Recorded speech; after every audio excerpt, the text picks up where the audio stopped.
Jika BWT membaca Quran, bayangkan Bu, semua masyarakat kita membaca Quran, berarti hasil daripada pengajian Puspita ini ada outcome-nya.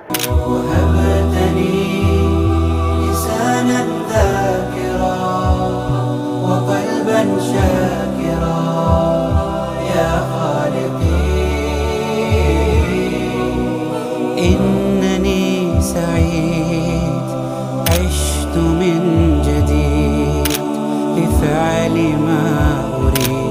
ما أريد Jika BWT membaca Quran, bayangkan Bu, semua masyarakat kita membaca Quran, berarti hasil daripada pengajian Puspita ini ada outcome-nya. Anak kita membaca Quran, suami kita, istri kita membaca Quran, dan tetangga kita pun karena mendengarnya kita membaca Quran, AWP kemel kita, berarti Bu secara tidak langsung sudah mengajak tetangga.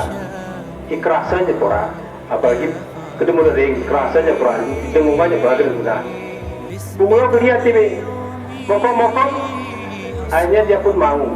Dewi orang tadi Al-Quran ada masalah, maka muncul nanti kasih sayang Allah, hidayah. Gara-gara ibu mengaji, tetangga kita mengaji, lupa tak noya kita main surga.